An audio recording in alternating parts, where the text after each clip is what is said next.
Students, आज अपन start करते हैं सेक्शन फार्मूला, जो कि कोऑर्डिनेट ज्योमेट्री का नेक्स्ट लेवल है। क्योंकि कोऑर्डिनेट ज्योमेट्री ये तो 10th में भी है और 11th के अंदर भी है, तो 11th में इसका एडवांस पार्ट आएगा। बट अभी हम लोग यहाँ पे इसका सेकंड लेवल लेते हैं। जैसे पिछली क्लास में तो मैंने आप लोगों को डिस्टेंस फार्मूला सिखाया था, अब हम लोग लेते हैं सेक्शन फार्मूला। जो सेक्शन फार्मूला है, मैं उसके डेरिवेशन पे नहीं जा रहा हूँ, डायरेक्टली याद करने का तरीका बता रहा हूँ कि अगर हमारे पास एक पॉइंट दे रखा है x1 y1, हालांकि कोई नंबर भी हो सकता है, और दूसरा पॉइंट दे रखा है यहाँ पे b, जिसको हम लोग x2 y2 मान लें, और इसके बीच में एक पॉइंट है c। अब रेशियो का मतलब क्या हुआ कि AC डिस्टेंस और BC डिस्टेंस, अगर ये रेशियो m/n है, यानी इसका मतलब ये हुआ कि C divides line joining A and B, A और B को जो लाइन ज्वाइन करती है, this line in the ratio m/n। तो ये जो मैंने यहां पे एक रेशियो लिया है, इससे आप लोग को ये क्लियर हो जाएगा C पॉइंट ने किस रेशियो में डिवाइड किया इसको, m/n। तो अगर ये m/n रेशियो गिवन है तो m और n की वैल्यू गिवन है। रेशियो नहीं गिवन है, वो पूछ रहे हैं फाइंड द रेशियो, तो रेशियो को आप m/n भी ले सकते हो, k/1 भी ले सकते हो। और फिर उसके बाद बहुत इजी तरीका याद रखने का क्या है, इसको आप ऐसे एरो मार्क बना लो। इस एरो मार्क से एक चीज क्लियर हो जाएगी, ये जो m है इसकी एरो मार्क जा रही है b की तरफ, तो ये हमेशा b के कोऑर्डिनेट से मल्टीप्लाई करेगा। इस ट्रिक को ध्यान रख लेना। तो मैं पहले उठा रहा हूं क्योंकि हमें निकालना है पॉइंट c के कोऑर्डिनेट्स। हम लोग निकालने वाले हैं कोऑर्डिनेट्स ऑफ पॉइंट c। अगर c के कोऑर्डिनेट निकाल रहे हो, इसका मतलब क्या हुआ, हमें x और y कोऑर्डिनेट चाहिए। तो x और y कोऑर्डिनेट का मतलब क्या हुआ, पहले निकालेंगे इसके x कोऑर्डिनेट। क्या करना है, m b के x कोऑर्डिनेट से मल्टीप्लाई करेगा, तो बन जाएगा mx2। फिर प्लस, क्योंकि 11th में सीखेंगे इंटरनली और एक्सटर्नली का डिफरेंस, 10th क्लास में सिर्फ इंटरनली है, इसलिए प्लस का याद रखना है आपको। और n मल्टीप्लाई करेगा इधर वाला x, यानी कि n इंटू x1, तो यहां आएगा n इंटू x1, डिवाइड में दोनों को जोड़ देना। बहुत इजी है याद रखना। अब y कोऑर्डिनेट को पकड़ते हैं, तो ये m जो है वहां मल्टीप्लाई करेगा, बन जाएगा my2, मैं यहां लिख देता हूं, ये हो गया हमारा y2 plus ny1 upon m+n। तो ये ट्रेंड के हिसाब से यो कॉन्सेप्ट याद रख लेना, ये उधर मल्टीप्लाई करेगा, ये इधर मल्टीप्लाई करेगा, बहुत इजी है याद रखना। तो ये होंगे वो कोऑर्डिनेट। अब होगा क्या, there are two type of questions. पहला टाइप का क्वेश्चन होता है रेशियो इज गिवन। अगर रेशियो गिवन है फिर तो कोऑर्डिनेट्स निकालने, फिर हमारे लिए बहुत इजी हो जाएगा, ठीक है। और अगर हमारे पास रेशियो गिवन नहीं है तो वो सेकंड टाइप है। तो सेकंड टाइप में होगा क्या, the ratio is not given. तो जब भी क्वेश्चन आता है कि ratio is not given, find the ratio in which the x axis divides, find the ratio in which the line is divided by a point, find the ratio in which the line is dividing the line joining the two points. ये जितने भी question है जहां ratio नहीं given है, वहां हम लोग अपने रेशियो को k/1 मान के चलेंगे, इजी होगा। यहां जैसे दो वेरिएबल है m और n, है ना, हम उसकी जगह एक ही वेरिएबल, क्योंकि ये एक वेरिएबल वाले क्वेश्चन जो हैं वो ज़्यादा इजी होते हैं कि कैसे सॉल्व करने। अच्छा, रेशियो दे रखा है, फिर तो फॉर्मूले में रखो और आंसर निकाल लो। तो अपन एक सिंपल सा पहले इस क्वेश्चन के इस फॉर्मूले को अप्लाई कैसे करना है अपन वो लेते हैं। तो इसके लिए मैं एक एग्जांपल ले रहा हूँ कि जैसे मान लीजिए यहाँ सिंपल सा क्वेश्चन आया कि find the coordinates of a point that divides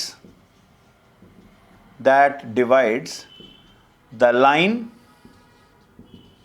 joining point A है, अपन पॉइंट ए कुछ मान लेते हैं, मान लीजिए पॉइंट है 7, -3, है ना, और बी पॉइंट को मान लिया 2,5 और यहाँ मैं लिख देता हूँ इन द रेशियो। अब ये रेशियो अगर दे रखा है, मान लीजिए रेशियो दिया है 2:3, बहुत सिंपल है। अब 2:3 हमारे पास रेशियो गिवन है ना, तो ऐसे में हम लोग क्या करेंगे, हम लोग ध्यान ये रखना है कि जब रेशियो गिवन है तो अपन लिए बहुत इजी हो जाता है इसको फाइंड आउट करना। हम लोग इसको ज्वाइन कर देते हैं। ए पॉइंट है 7 - 3 यानी लेवल 1 है, बहुत सिंपल बेसिक लेवल है। 2,5 पॉइंट है और 2:3 का रेशियो है, तो मैं 2 से एरो मार्क उधर, 3 से एरो मार्क इधर। फॉर्मूला मेंशन करने की भी ज़रूरत नहीं है, क्योंकि फॉर्मूला मेंशन करके उसके अंदर करेक्ट वैल्यू रखने का हमारे पास फॉर्मेट है। तो हम लोग पहले करेक्ट फॉर्मूला लिखेंगे और उसके अंदर वैल्यूज़ रख देंगे। जैसे मैं यहाँ पे फॉर्मूला लिखने की आवश्यकता नहीं है, सीधा आप आंसर भी लिखोगे तो भी आपको मार्क्स मिलेंगे। मैं इस पॉइंट को मान लीजिए लिख देता हूँ P, और P के कोऑर्डिनेट्स लिख लें। आप यहाँ लिख सकते हो बाय द फॉर्मूला, या ये डायग्राम बना देना, इससे पूरे नंबर मिल जाएंगे। 2 उधर मल्टीप्लाई करेगा, आप जरूरी नहीं है 2 से शुरू करो, आप 3 से भी शुरू कर सकते हो। जैसे आपने लिखा 3 × 7 + 2 × 2, है ना। तो कहीं ये नहीं कहा कि M से ही शुरू करना है, ये एरो मार्क बता रही है कि भाई इधर वाले को पीछे वाले से मल्टीप्लाई कर देना। तो मैं यहाँ पे क्या बना सकता हूँ, मान लो 2 स्टार्ट किया, 2 के साथ मल्टीप्लाई होगा 2 और 3 के साथ मल्टीप्लाई होगा 7, नीचे 2 + 3। अब 2 मल्टीप्लाई करेगा उधर, यानी 2 के साथ 5 यानी y कोऑर्डिनेट, अब 3 के साथ y कोऑर्डिनेट, इसका मतलब 3 × -3 डिवाइड में हो गया 2 + 3। सो सिंपल, ठीक है। ये क्या बन गया, ये हो गया 4 और ये हो गया 7 × 3 = 21, तो 21 और 4 हो गया 25, क्लियर। और नीचे आ गया 5, ये चेक करोगे ये हो जाएगा 10 - 9। अब 10 - 9 होता है 1/5, तो अपना आंसर यहाँ छोड़ दो या इसको सिंप्लीफाई कर दो, ये बन गया 5, 1/5। तो ये है लेवल 1। लेवल 1 का क्वेश्चन के अंदर हमें रेशियो गिवन है और रेशियो के साथ साथ हमें पॉइंट के कोऑर्डिनेट निकालते हैं। तो एक और क्वेश्चन लेते हैं। एक क्वेश्चन और हमारे पास है जहां लिखा हुआ है find the point of trisection of the line joining the 2 points. तो यहाँ पे हमारे पास रेशियो दिख नहीं रहा बट गिवन है। ट्राइसेक्शन का मतलब होता है 3 बराबर टुकड़े। तो ट्राइसेक्शन के लिए मैं यहाँ पे कॉन्सेप्ट आप लोग को बता दूं कि हमारे पास पॉइंट है A 4,5 और एक यहाँ पे पॉइंट है B जो है -7,11। ट्राइसेक्शन 3 बराबर पीसेस, तो मैं इसके 3 बराबर टुकड़े 3 मार्किंग कर लेता हूँ और मेरे को निकालना है P और Q के कोऑर्डिनेट्स। अब देखो रेशियो गिवन नहीं है पर रेशियो बना सकते हैं। रेशियो क्या है, अगर मैं P को देखूँ तो P के इधर एक पार्ट है और P के उधर 2 पार्ट है। तो अगर आप लोग निकालते हो coordinate of P, coordinates of P, तो रेशियो बनेगा 1 और उधर हैं 2, तो ये हमारे पास सेक्शन फॉर्मूला बन गया। तो ये क्या बन जाएगा, 1 के साथ मल्टीप्लाई करेगा -7, 2 के साथ 4, अपॉन में क्या बन गया 1 + 2। अब y कोऑर्डिनेट 1 के साथ 11, 2 के साथ 5, नीचे 1 + 2, तो ये आ गया हमारा पॉइंट P। सो सिंपल, ये क्या बन गया -7 और 4 × 2 = 8 यानी कि 1/3। यहाँ हो गया 11 + 10, 5 × 2 = 10 और ये 11, तो 10 और 11 होता है 21/3। थोड़ा सिंप्लीफाई कर लो, ये अपने पास आ गया 1/3, 7। अब बात आ रही है दूसरे पॉइंट की। अब दूसरे पॉइंट के लिए आप ये डायग्राम वापस बनाना चाहते हो या नीचे की तरफ लिख लेते हैं। अब अगर मैं यहाँ देखूँ Q को, तो Q के इधर है 2 पार्ट, उधर है 1, तो क्या बन गया 2:1। अब 2:1 हो गया। एरो मार्क चाहे यूं बनाओ चाहे यूं बनाओ, ये भी सेम कॉन्सेप्ट है। तो मैं नीचे भी एरो मार्क एक बना सकता हूं। तो यहां पे हम लोग लिखेंगे कोऑर्डिनेट्स ऑफ Q। अब कोऑर्डिनेट्स ऑफ Q को देख रहे हो तो हम लोग यहां लिख देते हैं Q कैसा है, 2 मल्टीप्लाई करेगा उधर से 2 × -7, 1 मल्टीप्लाई करेगा 4 से तो 2 + 1, फिर y कोऑर्डिनेट तो ये हो जाएगा 2 × 11, ठीक है। और सिंपली देखो यहाँ से 1 है, यहाँ 5 से मल्टीप्लाई करेगा तो 1 इंटू 5, नीचे आ गया 2 + 1। तो ये अपने पास वैल्यू क्या बन गई, -14 + 4 यानी माइनस का 10 डिवाइडेड बाई 3 हो गया। यहाँ हो गया 22, यहाँ हो गया 5, तो 22 एंड 5 इज 27/3। तो आप इसको लिख सकते हो Q और -10/3 और 9। तो ये बहुत सिंपल है। यहाँ पे ट्राइसेक्शन हो सकता है, 4 इक्वल पार्ट्स हो सकते हैं, 5 इक्वल पार्ट्स हो सकते हैं, 3 इक्वल पार्ट्स हो सकते हैं। तो ये एक हमारे पास फॉर्मूला है जहाँ पे हम लोग सेक्शन फॉर्मूला हम लोगों ने अप्लाई किया है। अब एक सिमिलर क्वेश्चन अपन और लेते हैं। इसमें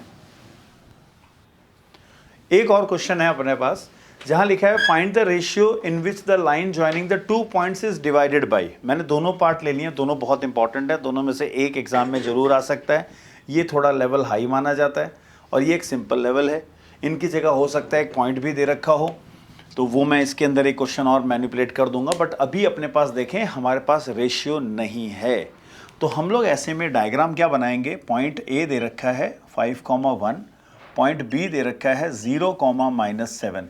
तो अगर मैं इन दोनों को जोड़ दूं तो देखो सबसे पहले चाहे एक्स एक्सिस काटे, चाहे वाई एक्सिस, चाहे कोई लाइन, चाहे कोई पॉइंट, आपको हमेशा यहाँ पे एक पॉइंट ही मिलेगा। ठीक है, तो सेक्शन फॉर्मूले से हमें हमेशा एक पॉइंट मिलता है P। अगर रेशियो निकालना है तो यहाँ पहली लाइन लिख दें, let the ratio B K:1। तो मैं यहाँ K:1 लगा देता हूँ। तो ये एक एरो मार्क हम लोगों ने ड्रॉ कर दी जैसे हम लोग करते आ रहे हैं। तो मैं यहाँ लिख दूंगा कोऑर्डिनेट्स ऑफ पॉइंट P। क्या बनेगा, K से मल्टीप्लाई करना तो ये हो जाएगा K×0 + 1 × 5, नीचे हो गया K+1। दूसरा ले लिया हमने K×-7, 1 × 1, नीचे K+1। इसको थोड़ा सा सिंप्लीफाई कर लो ताकि ये वैल्यू हमारे पास क्या आ गई, 5 के नीचे आ गया K+1, ये हो गया -7K+1 के नीचे आ गया K+1। तो हमें ये चीज़ थोड़ी सी ध्यान रखनी है कि अब हमारे पास इस K की वैल्यू को निकालने का साधन होना चाहिए। मैं इस क्वेश्चन के आगे इस फर्स्ट पार्ट को लेता हूँ जहाँ कह रहे हैं डिवाइडेड बाय एक्स एक्सिस। मतलब ये हुआ, इफ़ आई से divided by x axis means P is on x axis. तो फर्स्ट वीडियो में मैंने आपको पढ़ाया था कि एक्स एक्सिस पे पॉइंट कैसे होते हैं जिसका y कोऑर्डिनेट 0 होता है। तो मैं यहाँ पे क्या लिखूँगा, so it's y coordinate is 0। मतलब -7K+1 अपॉन K+1 होगा 0। ये उधर चला गया, 0 बन गया। 7K+1 = 0, -7K = -1, तो K की वैल्यू आ गई 1/7। तो रेशियो क्या बन गया, रेशियो बन गया K:1। K की जगह वैल्यू डाल दी तो 1/7:1, यानी आंसर लिख के आना 1:7। भूल के भी 7:1 मत लिख देना। तो ये K की वैल्यू पे डिपेंड करता है कि हमें किस ढंग से आंसर को लिखना है। दूसरा केस देखो, दूसरे केस में कह रहा है कि this is divided by a line. तो लाइन का मतलब ये हुआ हमारे पास पॉइंट तो रेडी है और इस पॉइंट को इस लाइन पे सेटिस्फाई कर देना, यानी लिख देंगे the point P is on the line. तो इसका मतलब क्या हुआ, वो पॉइंट्स जो हैं हम लोग लाइन पे रख देंगे। तो x की जगह x का कोऑर्डिनेट आ गया, ये आ जाएगा 5/K+1, फिर -2 × y की वैल्यू आ रही है तो -7K+1/K+1, और यहाँ है +1 = 0। एलसीएम ले लो, बेवकूफ़ी यहाँ बच्चे कर देते हैं, 1 को उधर ले गए, बाकी इच्छा हो जैसे किया, बट नहीं, K+1 का एलसीएम ले लेना और ये हो जाएगा 5। इसको अंदर मल्टीप्लाई कर दो, 14K -2, एलसीएम लिया तो +K+1 = 0 आ रहा है। तो ये वैल्यू बन गई 14 और 1 15, और ये बन गया 5 - 2 यानी कि 3, 3 और 1 4, और नीचे है हमारे पास K+1 = 0। ठीक है, अब यहाँ क्योंकि मैंने एक ये ट्रायल क्वेश्चन लिया है तो अपनी यहाँ k की वैल्यू नेगेटिव आ रही है। तो देखो बोर्ड एग्जाम में कभी भी ऐसा होगा तो नेगेटिव आएगी नहीं। तो मैं एक काम करता हूँ, इसको अगर अपन थोड़ा सा मैनिपुलेट करें, है ना, मैं यहाँ पे एक वैल्यू को थोड़ा सा अगर चेंज कर देता हूँ। फॉर एग्जांपल अगर हम लोग यहाँ पे इस x y और यहाँ पे मैं कोई एक नंबर डाल देता हूँ, से फॉर एग्जांपल अगर मैंने इसको कर दिया माइनस का, लेट मी टेक k की वैल्यू अगर हम लोग लेते हैं 4 ले लेते हैं, -4, ठीक है। तो यहाँ पे अपने पास आ गया -4, क्योंकि प्रॉब्लम क्या है, ये क्वेश्चन जो है क्लास 11th में चला जाएगा, जहाँ k की वैल्यू नेगेटिव आने का मतलब होता है रेशियो तो पता लग गया 4:15, बट एक्सटर्नली लिखना होगा।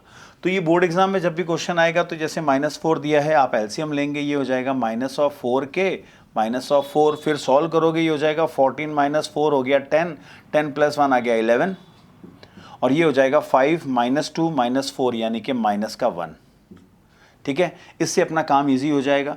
तो ये हमारे पास जो आंसर है वो कुछ इस प्रकार आएगा, 11k - 1 = 0, यानी k की वैल्यू 1/11। तो रेशियो क्या बन गया, 1:11, ठीक है। तो एक ये क्वेश्चन का लेवल होता है जहाँ रेशियो पूछना है, और फिर वो कहते हैं कोऑर्डिनेट्स ऑफ पॉइंट भी, पॉइंट के कोऑर्डिनेट्स भी बताओ। तो ये लैम्डा की वैल्यू या k की वैल्यू आप यहाँ पे रख के निकाल सकते हो। तो ये 2 टाइप के क्वेश्चन आते हैं सेक्शन फार्मूले में। बाकी एक मिड पॉइंट फार्मूला है, तो let's wait for the last class also, but इसके अंदर हम लोग अभी सेक्शन फार्मूला किया है। तो नेक्स्ट क्लास के अंदर हम लोग सेक्शन फार्मूला और डिस्टेंस फार्मूला के मिक्स क्वेश्चन करेंगे। तब तक प्रैक्टिस करते रहो।